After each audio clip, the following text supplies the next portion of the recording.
The UTA School of Architecture presents Next, its 2021 to 22 lecture series. These lectures explore what's next from perspectives that include issues relating to the pandemic, navigation and shifts in our social culture, and transformations in response to climate change. Discussions and work represent thoughtful and creative production that challenges the discipline. Next advocates for new and progressive approaches that expand upon normative practice and underscore a commitment of scholarship and inquiry from the School of Architecture.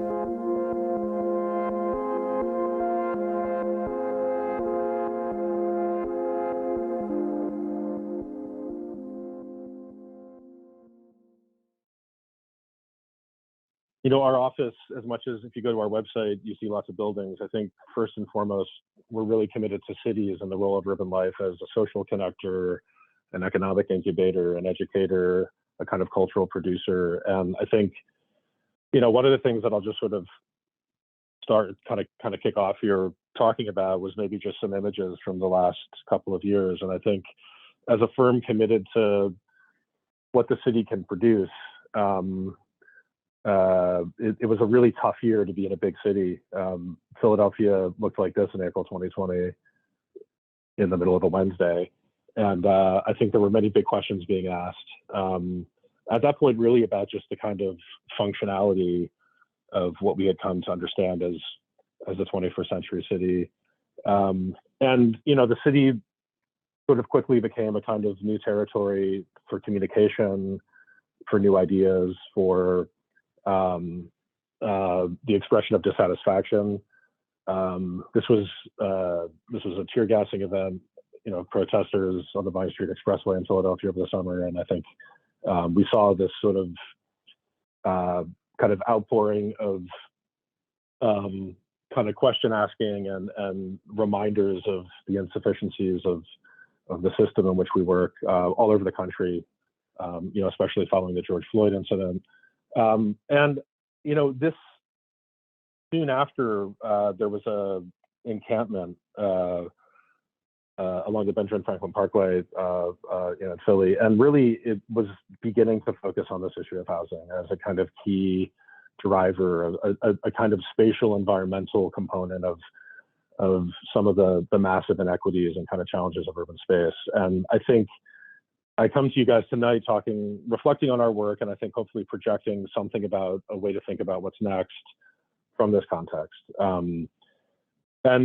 I think that we've all been talking over the last 18 months about sort of not only the non-physical systems that we're coping with and looking to improve and rewire, but to also figure out how our physical spaces interact with that. And I think there have been some moments of optimism and certainly some moments of pessimism, but I think cities have existed for a very long time, and I think there have been cities that have been more fair or unfair, cities that have been more inclusive or exclusive, and of course every city has kind of components of those. But I think we've generally come back to this with optimism and a kind of real commitment to what happens in cities, the diversity, the innovation, the surprises, the potential for human connection, the production of art and new things. And I think that's something that all of our work is really looking to kind of continue to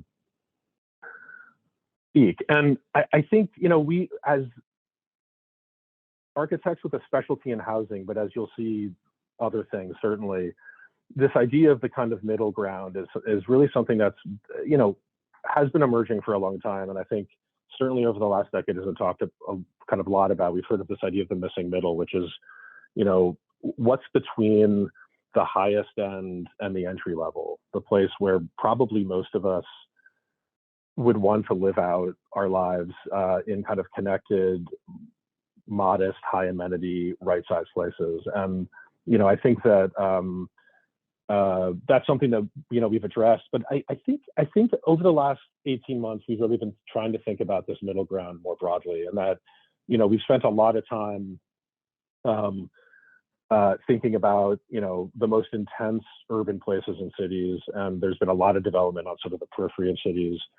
And of course, we've been talking about this idea of providing housing in the middle, but I think I want to take that further, which is that I think that this idea of middle scale mixed fabric, work, live, recreation, the production of arts and culture, I think the scale is key. I think that both sides of this sort of equation have kind of attainability and entrance problems, and I think they become extreme conditions, which becomes kind of difficult to occupy. So I'd like to broaden this idea of the missing middle to really be more kind of programmatically inclusive. So, this is just an image. This is sort of the Philadelphia region, which I think is actually a pretty good middle scale city. But here are the two extremes, right? The core, we spent a lot of time thinking about, and kind of the edge, which has seen a certain amount of development. So I just want to kind of take you guys through maybe this sort of thesis statement just to make it clear. I think you can kind of see here on top a series of images that I would think of as maybe the most intense expression or most economically robust expression or most formal expression of these programs: the Philadelphia Museum of Art, the Office CBD, the row house as a kind of expensive neighborhood trophy in the historic core. And you see my little graph here on the bottom, this idea of formal, permanent, timeless, sort of juxtaposed with this idea of the informal, the temporary, and the timely. And I think our practice is very interested, not in this scale, but certainly in the scale of what happens in neighborhoods across all of these sort of programmatic identities. I think this is the entry level, the level of innovation, the broad scope of sort of participation among the vast majority of people living in a place. This is where the rubber really hits the road. And I think we need to not only defend, but I think expand. And, that scale keeps going. Like, I think that this scale, it gets smaller, it gets finer. And I think that, in looking at the history of our practice, what we're doing right now, where we're going, we remain very interested in the middle and the right side of this graph, and really thinking about how to provide as many opportunities for these parallel threads of urban life to persist. So my idea about free-range typologies is these are middle-scale development strategies that don't easily fit into the standard categories that we're thinking about when we think about cities. And I think, and I've been thinking a lot about this issue of this sort of practice in an imperfect system. And it's something that we were aware of out of the gate, but I think we've never been more aware of the issue that while members of our office were protesting last summer, we're always going to the city to talk about what's wrong with the zoning code and what's wrong with various policies that we think hold back many members of our community from really being able to participate. We still need to build buildings, and we still need to interact with real estate players who maybe haven't come as far as we have. And there's this question about how does that practice persist, make buildings, impact urban space before the system has evolved. And I think that's maybe where I want to sort of position our work today. So for those of you that haven't been to Philadelphia, it's a row house city. It's a city that, as much as there are some big buildings in town, in the center, there's a lot of 3- and 4-story fabric. And I think it has a sort of walkability and a density that really lends itself well to this middle scale. And many blocks of Philadelphia look like this, and they're really pretty special in the sense that there's so much space given to the public, or the public realm is such a part of everyone's personal space. And they're all sort of different, and everybody thinks their block is the best, and it has this sort of like fun civic fiefdom kind of headspace that I think is really cool and exciting. And part of that is just the grid, right? The blocks. And I think this sort of puzzle of the city is pretty consistently divided into this block structure. So here's a series of blocks with streets. Sorry, this is a little abstract. And then, each of those blocks is sort of subdivided further into these lots. So the row house is a big piece of what we've been doing, but really, I think we've thought a lot about how this fabric is really key to how Philadelphia works. And I think it's a great just sort of primer and kind of good city making, that the kind of rational background framework that allows all kinds of interesting, diverse, and wide-ranging activities to happen is a strength. So I think the kinds of sites we've been working on in Philly, we've certainly done plenty of single row house lots, but through sort of changes in kind of population movement and economic trends in the 20th century, there's been a certain amount of vacancy, so big chunks of blocks are sometimes available. And more recently, we've been really enjoying these more marginal leftover sites, which are kind of a little harder to use and sometimes take a little extra energy to kind of solve for, as a way to kind of find this sort of naturally occurring affordability, which I'll talk about a bit. And then we think a little bit about how our projects interact with the existing fabric, and hopefully you'll be able to connect some of these little diagrams to some of the projects, where we're, and I think maybe the thing also to think about here is our kind of ability to maybe, or kind of desire and need to go back and forth between real projects and diagrams, and kind of helping to categorize our own work to understand how to be more effective in the future. But this is sort of where we are with, I think, that sort of, distilling the kinds of sites and projects and ways that we have new things interacting with old things. So I'll just leave this as a kind of record of the ways that we think about how we find our work. And so let's talk about middle scale stuff. I mean, this, I think, is an interesting example of maybe middle scale arts and culture. This pier in Philadelphia has had generally a kind of infrastructure history. And it was fun us getting to know how this pier interacted with these different eras of infrastructure. And then once the freight needs and sort of offloading are gone, and the pier spent, I think, a couple decades vacant or extremely tactical in its art installation life, became really a people zone where the waterfront was being given back to kind of pedestrians. And I want to connect this back again to this sort of idea of the importance of the middle scale, that there was a feasibility study done before we showed up to convert the pier into a $50 million mixed-use high-end luxury condominium with retail on the ground, project. And if you look at this diagram, I think that's sort of the project on the right? It's the most expensive, and it limits the number of people who can participate. Our client invested $5 million in a 50,000 square foot arts facility, which is like, not a lot considering the number of people who can engage with it. So I think this was also this sort of learning around thinking about how to do less creates so much more. And this isn't, a detailing idea or an idea of sort of distilled formalism. It's an idea of like how people interact with program and how people live in cities, and gives people room to do stuff. So we took the end of the roof off to create an indoor-outdoor, experience. We use shipping containers to create some art studios, which get leased short-term to artists who get this amazing opportunity to be almost on a street where people walk by their studios and they can really have kind of a communication stream. And real kudos to our client. I mean, their ability to program the space with weekend markets and art events has been really great. And you can see, one of those spaces here. And here's a kind of series of them. So they each take on kind of the, personality of the artist. And it's really a kind of cool experience to kind of walk through the pier and kind of see these people working. But there's also some larger areas for people to gather and to see a performance. And then at the end of the pier is this really great space that people can eat and drink, hang out. And there's some interesting back and forth between the indoor and outdoor space.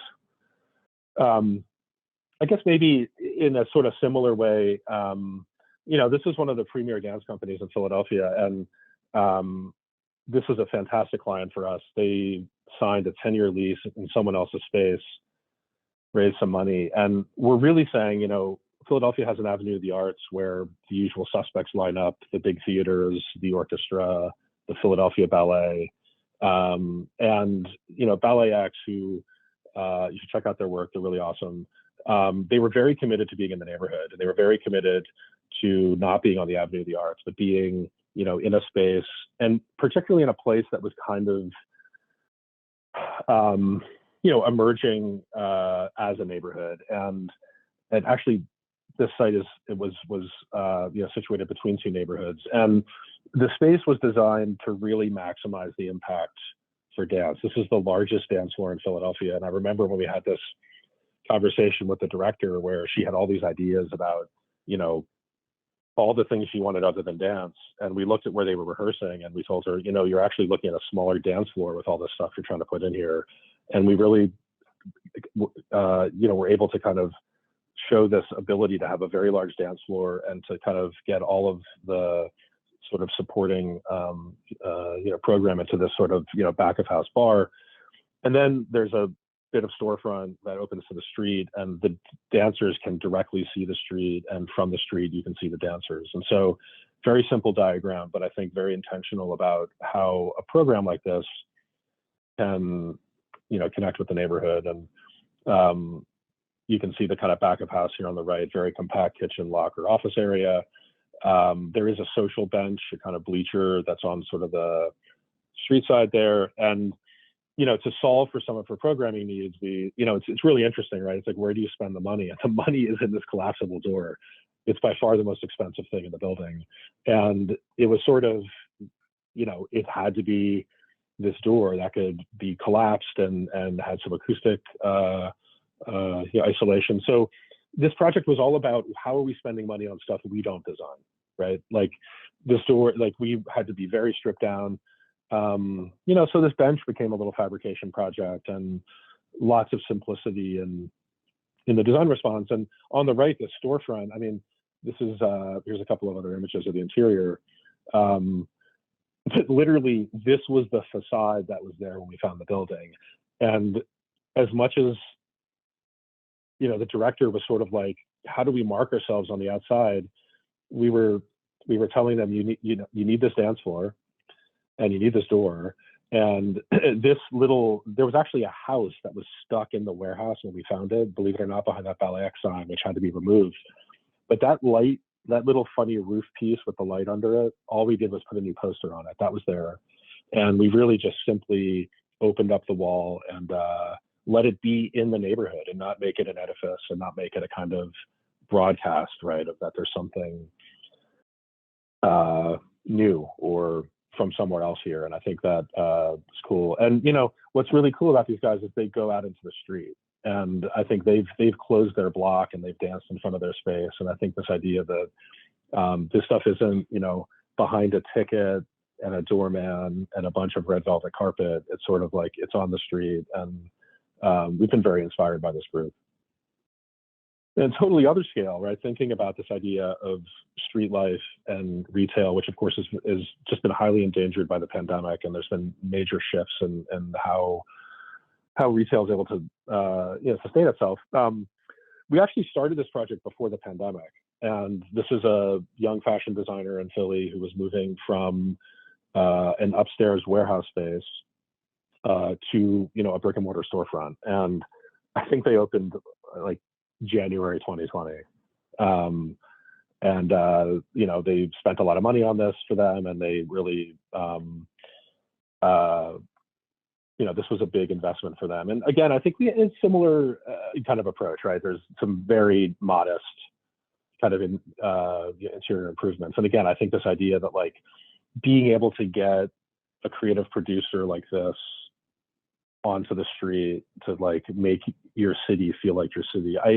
The past year I spent a lot of time thinking about like, if Philly doesn't feel like Philly, or Chicago doesn't feel like Chicago, who wants to be there? What business wants to be there, right? Well, who wants to live there? And I think sometimes we like lose this idea that like, well, maybe we just, hang out at home forever. And I say that like in a measured way. I understand the kind of like need and requirements that we've been through in the last 18 months. But I think as we come back and we think about what are we giving up and what is given to us by street life and this kind of coming together of all of these different activities, so important. And the thing I actually wanted to mention here is during the pandemic, we worked with this store to figure out how they could convert their physical space to something that would be helpful, to them. They actually thrived very much online, and she sold a lot of clothes online.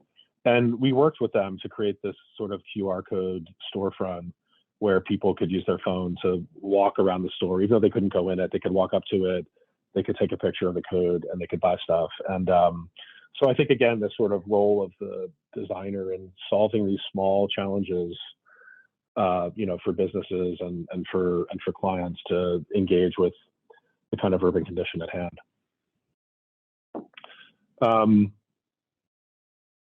So, this is maybe even less of a build project. but I think an important connector and important in kind of thinking about the scales of things that help to connect cities and help to build this sort of middle ground. This was a competition that we won, obviously in Louisville, Kentucky, and the charge was really about trying to bridge this overpass. And it was kind of funny when I first went down to Louisville to see this, and knowing East Coast big city overpasses, which tend to be not nearly as delightful looking and daylit and clean. It took us a minute to like see what was challenging. But what was interesting is when you look in each direction from this overpass, you can kind of see the difference, right? The kind of traditional walkable downtown, Louisville Slugger, Bats are over there, and Bourbon Row over there on the right, and then to the left, traditionally African-American neighborhood, home of Muhammad Ali, which has had less development, and I think, there's some real contrast between these two sides. And I think, I will admit that after what we've been through in the last couple of years, I kind of modestly admit the kind of insufficiency at some moments of design, and the kind of hope that it could have certain kinds of impacts. But our idea here with this idea of the knot was really, rather than, I think there was this thought that maybe it's a light installation or it's too dark, you need to invite people to kind of move through it. We had this idea that really you make a connection by inviting people to it. And so this idea that it becomes this expanded piece of street furniture was really at the heart of it, that could accommodate different kinds of program. And we ran some events in a couple of neighborhoods where we invited people to, we kind of put the structure of the idea out there, and we solicited a number of ideas from the public about different kinds of things that the knot could do. You can kind of see here how it's sort of like a linear kind of jungle gym that runs under the overpass, and the Rotary Club sponsored the Louisville sign as kind of a selfie station, and there's a little birthday candle zone. I think I don't have all the photos in here. I'd love to kind of show you, but the Happy Birthday song was written by a couple of school teachers in Louisville, Kentucky. So we were trying to pick up on some of the history of the city, and also to create some interesting sort of physical and kind of programmatic moments. I do want to just give a shout out to Jeremy Simones, who fabricated this by hand. He sent these pipes out for bending, but literally wrestled and welded this thing together, which was a real learning experience from us. But there's a swing. The birthday candles, I think, are off to the right here, and I apologize for not having a photo of that. But again, I think a kind of tactical, low investment, intervention to begin to make this sort of fabric move. Very recently, we had a chance to do a kind of business improvement district plan in the Fishtown neighborhood of Philadelphia, which is near where our office is. And again, just a demonstration of the different ways to engage with this middle ground. And I think that, this was interesting in the sense that it's a neighborhood that we know and love and have spent a lot of time in. And I think sometimes I associate with business improvement in districts a kind of sense of homogeneity, meaning put some banners up with the name of the neighborhood, and you start to organize the trash cans all looking the same, and you actually start to maybe sanitize, regularize, maybe make less interesting this sort of place. And it was fun because we kind of won this job by kind of saying, we love this neighborhood, and honestly, like, we want to create a plan that actually helps to kind of invite as many people as possible to the table to participate, open businesses, and kind of keep the vibe. So this sort of Keep Fishtown Weird campaign was kind of where we started. But what was really interesting is corridor improvement strategies often are thinking about lines and streets and boundaries.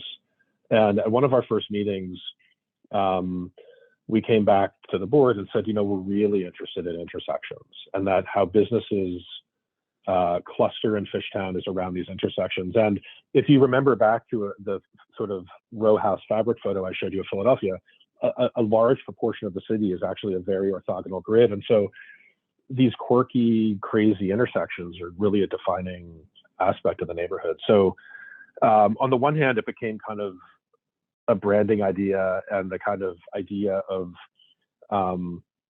these sort of, connectors and places of focus for activity. But also, it's the physical shape of the intersection itself. And so we kind of developed, a toolkit that would allow for, uneven and distributed interventions that kind of amplify, repair, open up new opportunities. Rather than create sameness, we were looking to create some difference. And I'm not going to go too deeply into the pieces of this, or else I'm going to talk for a long time. But I did want to just share, again, this sort of bandwidth of different kinds of work that goes toward this middle ground. And I just sort of demonstrate this through a couple of images of two different intersections. We did more than that, but you can kind of see, here's one with an elevated train line. We were proposing to kind of occupy some awkwardly open corners with some pop-up kiosks, some name branding, working with a lighting sort of designer to, uplight the train. And then in a very different spot, much farther north in the neighborhood where it's a little less dense, looking at some street painting to help manage some of the neighborhood, some of the crosswalk issues, and even just thinking about this gas station getting permission to use their kind of canopy to do some intersection branding. So I think really taking this kind of incremental approach to, again, understanding a place and working here mainly with the business community, but also with neighbors to kind of think about how to position kind of the atmosphere of the neighborhood for the future. So I'm going to talk about housing. And I think, I wanted to, this idea of this sort of missing middle fabric, it's both housing and other. And so I wanted to start with some non-housing work. But I'll just say that, we do a lot of urban infill, multifamily, high density housing. We're doing it all over Philadelphia, and we're doing it in other cities now. And I think really the hallmark is each project looks to not only bring a certain energy and opportunity for home ownership or rental, but also street forward amenities and thinking about how doors and stoops and windows meet the street. And every multifamily building, we think, has a kind of really a requirement to favorably impact its block, or its neighborhood. And it's really not about, it's certainly about the people living in the building, but it's also about the street. And just coming back to this idea of the row house block, as I was saying before, you can't build a building in Philadelphia without having a sort of, huge impact on the street. So, we take that seriously. I also want to mention that we're this sort of missing middle of housing. And this is maybe like drilling in, if you remember before, I was juxtaposing single family houses and high rises.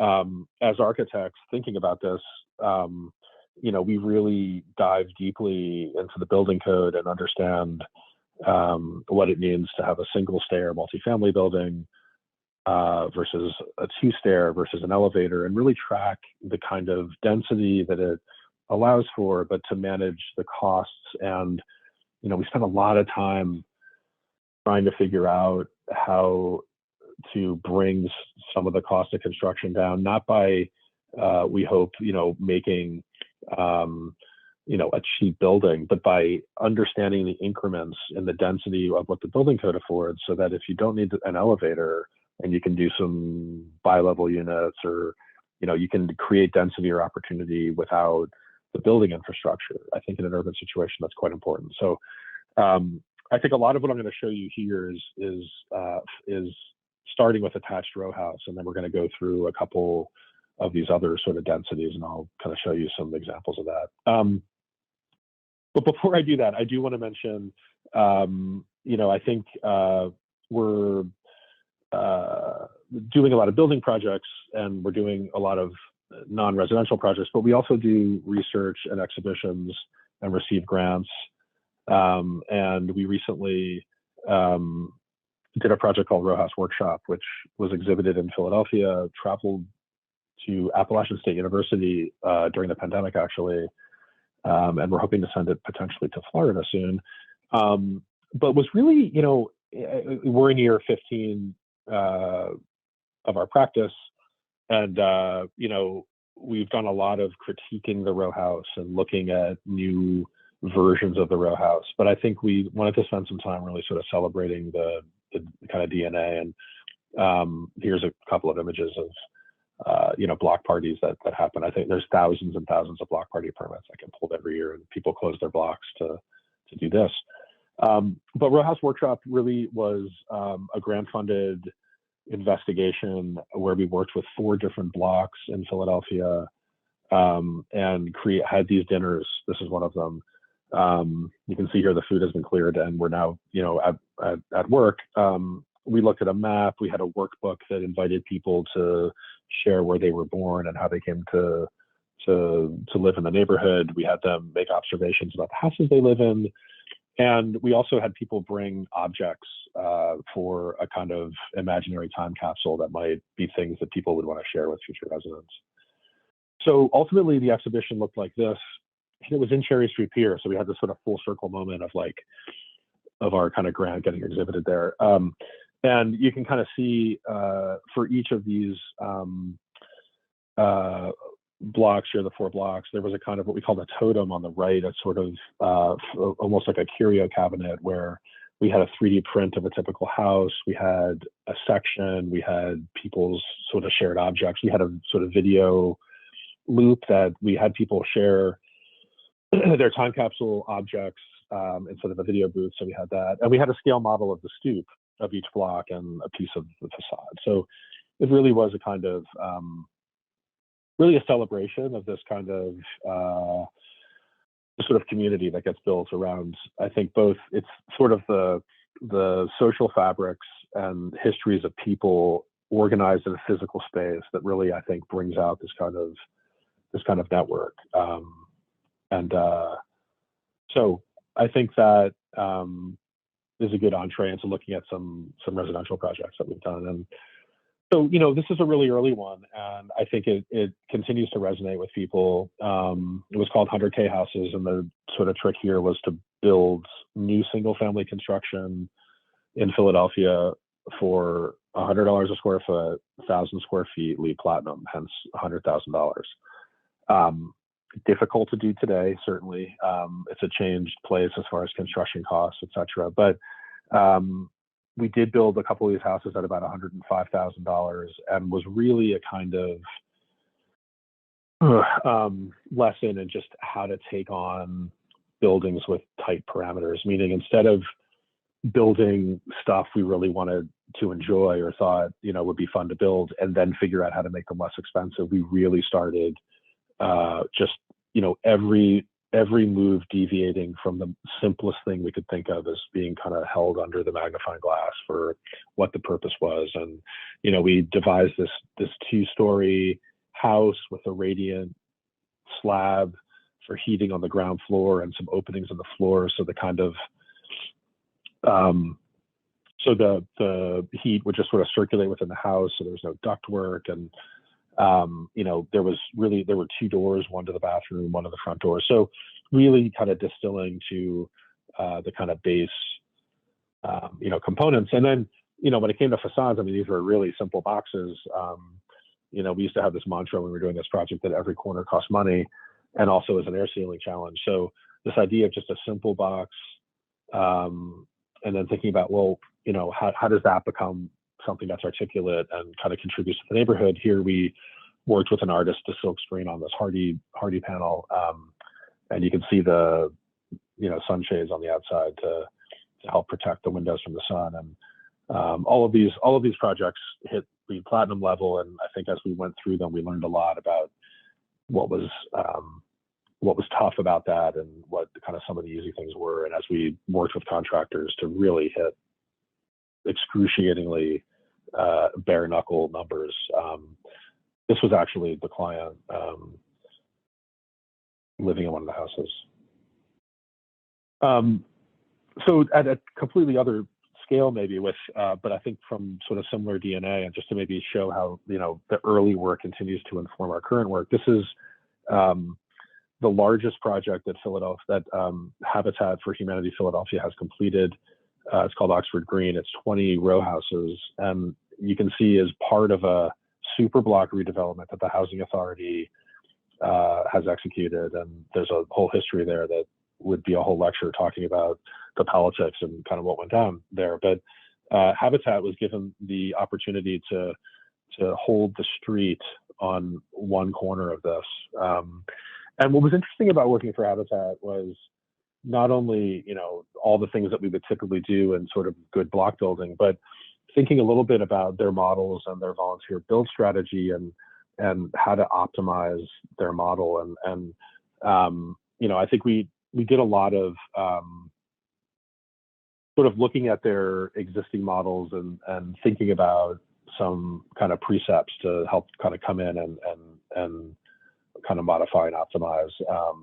And also, always interested in how to react and respond to the really vivid and exciting sort of facade making that happens organically in Philadelphia. And, we thought a little bit too about, you can again see this sort of very organized kind of diagramming of like, this is what, here's the kind of source that they've been working from, and here's how we were converting that. And, some of the things we were doing very simply, right, was sizing windows to fit between stud spaces. So you're cutting less headers and you're creating less odd sort of dimensioned, results. And something that was kind of interesting about this is you can kind of see, and I think that might be a little hard to see, but if you look at that first floor rear, you see that kind of living room with those 4 circles, with that sort of dotted in door. And we were thinking a little bit here about a kind of multi-generational model where the back room could become a bedroom, and you see that little narrow full bath there on the left, the first floor. So thinking about, not only simplicity, ability stacking, and this idea about windows fitting between stud spaces, but also just programmatically thinking about flexibility and the ability for these houses to meet the needs of the people that would be living here. Here's how those blocks play out. You can see they're just really behaving themselves along the street, holding it. And here's the results. Really looking to kind of create some of the energy of the kind of color palette and the kind of textures. You can kind of see the existing stuff across the street there on the right. And here was the result of that. Interiors. And the sort of funny thing about, interiors of Habitat is they'll call you one day and say, hey, we just got 20 farm sinks from IKEA. Can you work that into the kitchen? And you can just see like the scale of the sink. And, that was a whole other interesting kind of challenge here, was just, there's the volunteer build and kind of labor that you're thinking about, but then also the sort of donated materials. So, we learned a lot through that. The Powerhouse project, I think maybe scaling up a little bit, you can see here kind of a series of what look to be row houses, but actually are some single families and some duplexes and some small apartment buildings. This was also a very energy kind of conscious project, as well as stormwater. There were solar panels on the roof, stormwater management sort of strategies, both with a green roof and in the yard, but also out on the street. You can see here the curbside rain garden.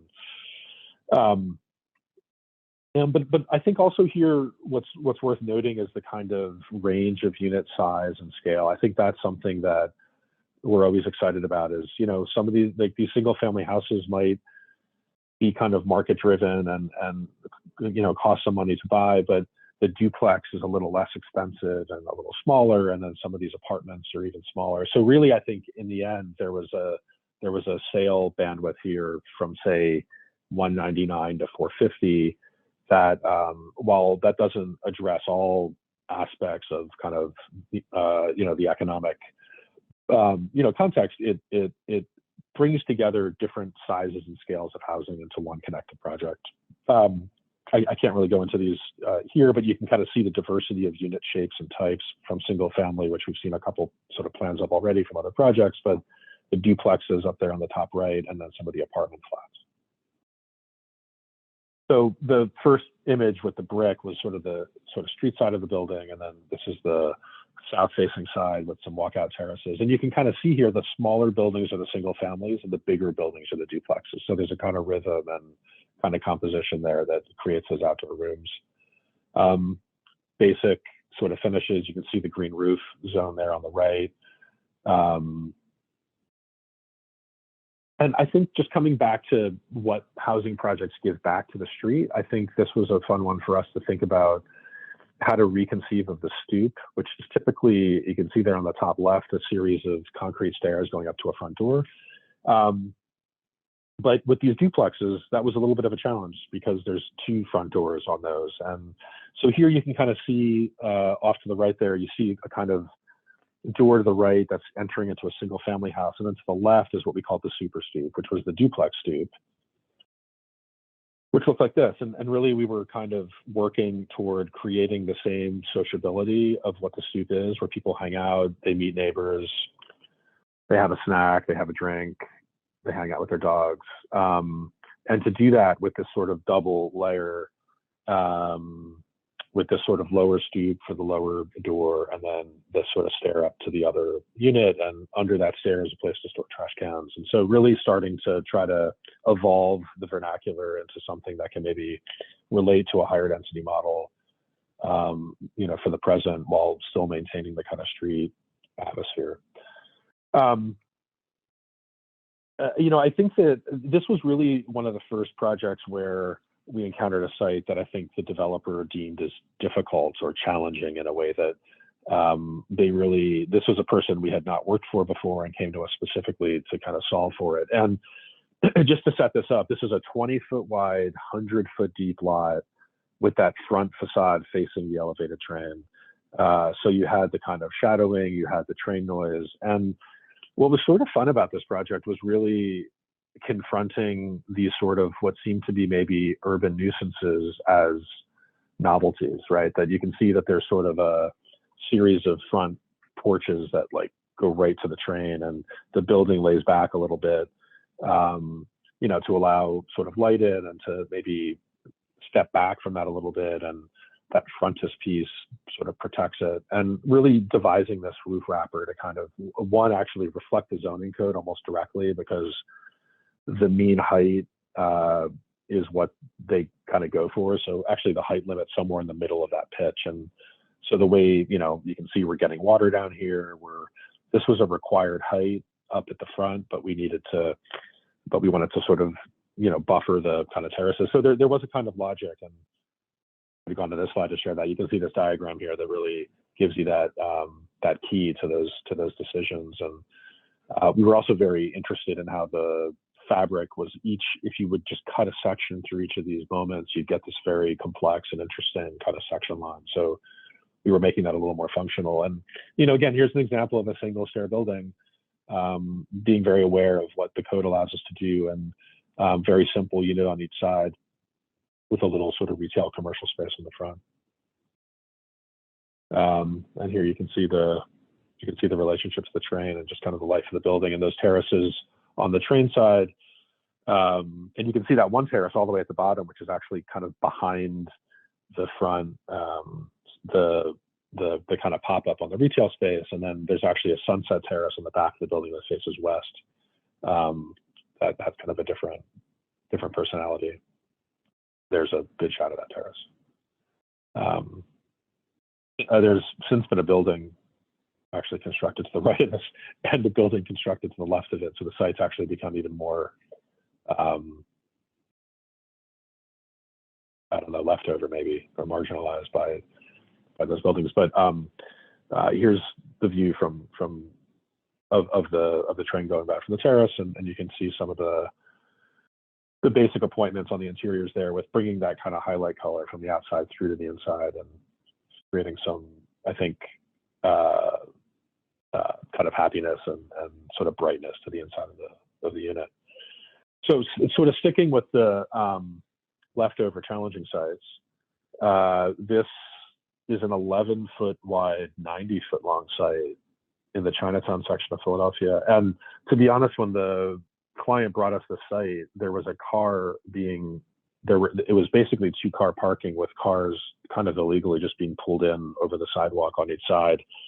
And honestly, we didn't even realize there was a site there, to be frank. And it took us some time to unlock this one. The sort of history of how these sites happened was when they cut the Vine Street Expressway through the city, which, by the way, if you guys saw any news about the flooding in Philadelphia 2 weeks ago, this expressway was flooded with 20 feet of water and people were kayaking through it.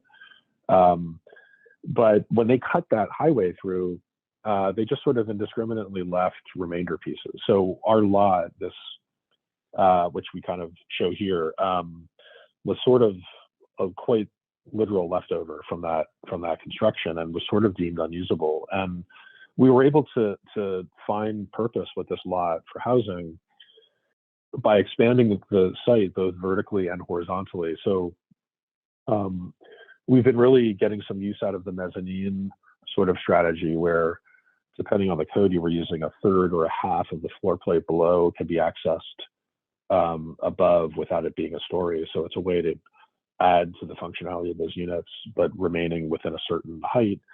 And also Philadelphia allows, in their code, they allow a 3-foot projection over the sidewalk. So we put both of those to use to make the building. And so you can see how that played out in the section. Some of these double height units with the mezzanines, and then you can see some of the projections to the left there. And it was really fun to encounter this building as a finished environment because, you know, when you tell people the building's 11 feet wide, you're kind of thinking, wow, that's going to be really constrained. And those bay window extensions, those 3-foot pop outs, this is one of them right here. So if you look into the kitchen, that's the 11-foot dimension, and then that's that extra 3 feet. So really this unit's 14 feet wide, which you guys may be thinking is kind of narrow, but typical Philadelphia townhouses are 15 feet wide. So really many aspects of this felt very normative, kind of relative to the way a lot of Philadelphians live. And, you know, you can get a sense of the kitchen sort of galley coming in off the front door.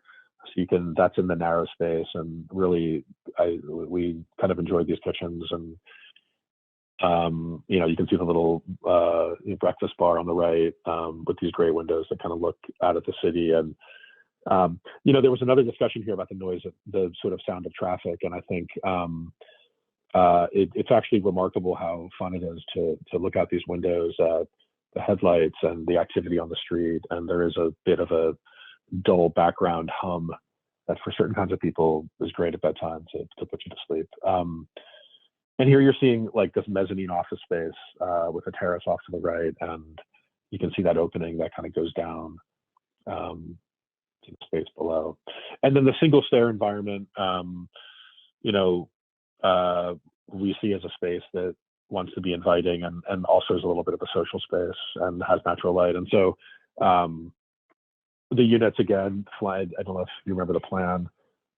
Actually, this helps. You can kind of see how that single stair moves up the middle. And if you look carefully, you might notice how the two lower units here have the mezzanine zone, and the top unit itself is they're actually 700 square foot, 2-bedroom, you know, bi-levels that live like, frankly, pretty darn nice apartments. There is a basement level unit too, which has this excavated courtyard off the back here that sort of brings in natural light, and there's some window wells along the sidewalk that also bring in light. So there's, I think, something for everybody here. And here's how the project looks from, you can see the traffic here through Vine Street. And, you know, again, the building really, you know, doors to the street. That lowered garden is over here. And you can see some of the terraces on the front of the building there. So I think I'm kind of sort of rolling into the end here. So I hope I can maybe do another 5 minutes. But I did, you know, I wanted to share this project. This is a rather new one. And I think I want to share a kind of challenge, right, of this topic that we're taking on, which is no matter how much you're trying to lay back and not influence or unduly influence the marketplace, I think new things and sometimes, frankly, contemporary things can kind of advance a real estate market. When we did 100K House, maybe going back to that for a second, which of course we thought of as like, wow, this is like the new starter home. This is really trying to hit a market that's hard to reach from an economic standpoint, right? And other houses started getting built around it, and on their real estate listings, it would be near 100. It would say near 100K house. So it was almost like this radically affordable green prototype was driving real estate interest in the neighborhood and driving prices up. So I don't have an answer for this, but I want to just bring it up as a topic of conversation. But I do want to just point out that I think in this project, which is a 13-unit elevator building along one of those streets in the Fishtown plan we were doing, right? So this is kind of a hip neighborhood with lots of restaurants and bars and kind of things kind of going on. I think this for us was a little bit of like a, what if you try to make the building go away a little bit and it become less about, pronouncing itself? I mean, maybe El Chalet with its reform and all of its fun shapes is sort of maybe announcing itself a little more. And I think here, we were really looking to kind of blend into the garage doors. And this is actually all hardy plank and metal corrugated panel, just arranged in interesting ways. And so we have these pops of color at carveaways, but we were really, I think, intrigued by that kind of possibility. And so here you can kind of see the entry courtyard, and there's a street side, there's a couple parking spaces in the back with a little shared underside courtyard. Again, single stair building, series of flats, and then up top there are these fun sort of two-story units that have these sort of special terraces.